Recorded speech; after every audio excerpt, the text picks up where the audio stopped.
I hope we have sound. Okay, it looks like we do.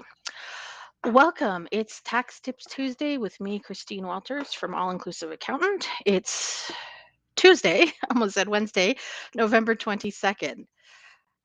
So today, are you thinking about going back to school and wondering what your student loan options are and which options might be best for your situation?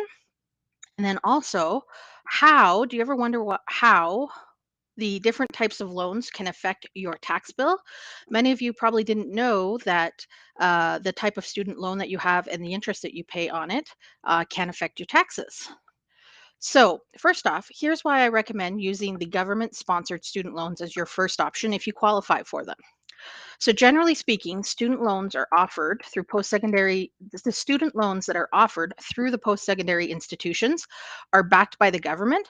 So, they are usually low interest or interest free while you're in school, and repayment on them only begins after you have stopped attending school.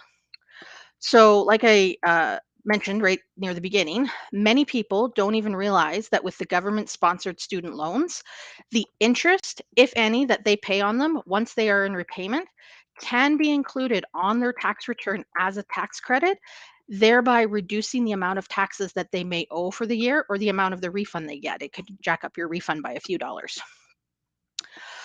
But if you take a loan from a financial institution or use a personal line of credit or some other financing, even if it's called a student loan, the interest paid on it is not deductible on your tax return. So even though the loan is used for schooling, because it's not sponsored by the government, you can't use it as a tax credit on your tax return. And then oftentimes with those financial institution loans or line of credits, you still have to make interest only payments while you're in school. And most often, there's no deferral period before the full repayments start after you finish school. So if you graduate in June, the bank is going to be expecting their first full repayment in July.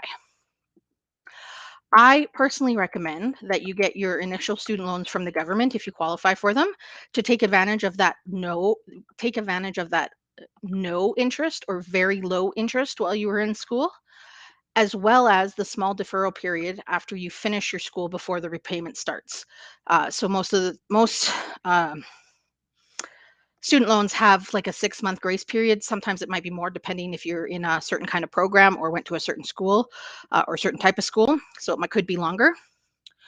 And then once you've stopped attending school and you are in that repayment stage, you can then decide whether you should just keep paying on your student loans, the monthly payment, or pay them off with something like a personal line of credit or some other mechanism. So I hope you enjoyed this week's Tax Tips Tuesdays with me, Christine, where I talked a little bit about student loans and the most important part, how on those government sponsored student loans, the interest that you pay can be used on your tax return as a tax credit. So I hope you come back next week for another tip, and I hope you enjoy the rest of your week.